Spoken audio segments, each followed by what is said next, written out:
Hello friends, welcome to KNP kitchen. இன்றைக்கி summer special கேப்பக்கூழ் எப்படி பண்ணலான்னு பார்க்கலாம். ஒரு கப்பு ராகி மாவு எடுத்துகிட்ருக்கேன். ஜீரகமும் வெந்தயம் கொஞ்சம் எடுத்துகிட்ருக்கேன். ராகி கொஞ்சம் சூடு, வெந்தயம் ஜீரகம் போடும்போது அது கொஞ்சம் குளிர்ச்சியாக இருக்கும். 2 டம்ளர் தண்ணி விட்டுருக்கேன். இது நல்லா கொதிக்கட்டும். இதில் வெந்தயமும் ஜீரகமும் சேர்த்துடலாம். இது நல்லா கலர் மாறணும், நல்லா கொதிக்கணும்.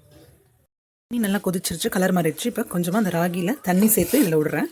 நீங்கள் அப்படியே சேர்த்திங்கன்னா கட்டி தட்டிக்கும். இப்போ கை விடாமல் நல்லா கிளறணும். அது கொஞ்சம் நேரத்துலேயே நல்லா கெட்டியாக ஆரம்பிச்சிடணும்.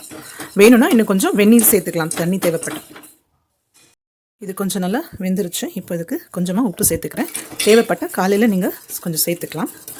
இது இன்னும் கொஞ்சம் நல்லா வேகணும். இன்னும் ஒரு 5 நிமிஷம் ஆகும். கூழ் நல்லா வெந்துருச்சான்னு எப்படி தெரிஞ்சுக்கலான்னா, கையை நல்லா தண்ணியில் நனைச்சிட்டு இப்படி ஜஸ்ட்டு தொட்டு பார்த்தீங்கன்னா கையில் ஒட்டாமல் இருக்கணும். அந்த ஸ்டேஜில் அது ரெடி ஆகிடுச்சுன்னு அர்த்தம். ஆஃப் பண்ணிடலாம். இந்த கூழை அப்படியே வச்சா பசங்கள்லாம் சாப்பிட மாட்டாங்க. ரொம்ப நல்லது ஹெல்த்துக்கு. கால்சியம் அயன் எல்லாம் ரிச்சுன்னு சொன்னால் சாப்பிட மாட்டாங்க. அவங்களுக்கு ப்ரெசன்டேஷன் தான் முக்கியம். ஸோ அதை எப்படி ப்ரெசென்ட் பண்ணலான்னு பார்க்கலாம். இந்த மாதிரி ஒரு பாத்திரத்தில் கொஞ்சமாக தண்ணியும் ஒரு கரண்டியும் எடுத்துக்கோங்க. அந்த கரண்டியில் ஜஸ்ட் இந்த கூழை எடுத்துகிட்டு ஒரு மண்பானை பாத்திரத்தில் தண்ணி வச்சுருக்கேன். ஜஸ்ட் இப்படி விட்டுட்டிங்கன்னா அதுவே கொஞ்சம் நேரத்தில் கலண்டுக்கும். இந்த மாதிரி இருக்கும். இட்லி ஷேப்பில் இருக்கும். இது மாதிரி எல்லாத்தையும் நீங்கள் விட்டுட்டு காலையில் அதுலேருந்து ஒரு இட்லி மாதிரி எடுத்து நீங்கள் தயிர் கரைச்சி கொடுத்தீங்கன்னா பசங்க கண்டிப்பாக சாப்பிடுவாங்க. பாருங்கள், இப்போவே எவ்வளோ அட்ராக்டிவாக இருக்குன்னு. காலையில் இன்னும் ரொம்ப நல்லாயிருக்கும். இந்த மண் பானையில் வைக்கிறதுனால ரொம்ப சில்லுன்னு இருக்கும். இதோட நீங்கள் மோரோ இல்லை தயிரோ கொடுத்தீங்கன்னா கண்டிப்பாக பசங்க சாப்பிடுவாங்க. உங்களுக்கு வேணும்னா அந்த பழைய சாத தண்ணியில் கூட இந்த ராகியை கரைச்சிட்டு நீங்கள் அப்படியும் கூல் பண்ணிக்கலாம். இது மினிமம் ஒரு 2 o'clock மத்தியானம் பண்ணிவிட்டு நெக்ஸ்ட் டே 10 o'clock சாப்பிட்டிங்கன்னா அந்த ஃபெர்மெண்டேஷன், அந்த புளிப்பு கொஞ்சம் வரும்.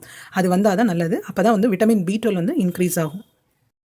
மார்னிங் ஃப்ரெண்ட்ஸ், இப்போ பாருங்கள், நேற்று நம்ம போட்ட கூழ் இது பாருங்கள் எப்படி இட்லி மாதிரி அழகாக இருக்குன்னு. இதை இப்போ உங்களுக்கு எவ்வளோ குவான்டிட்டி வேணுமோ அந்த குவான்டிட்டி மட்டும் எடுத்து ஒரு பவுலில் ஆட் பண்ணிக்கோங்க. இப்போது இதில் நான் தயிர் ஆட் பண்ணிக்கிறேன். உங்களுக்கு வேணும்னா தயிர் ஆட் பண்ணிக்கலாம், இல்லைன்னா நீங்கள் மோர் கூட ஆட் பண்ணிக்கலாம்.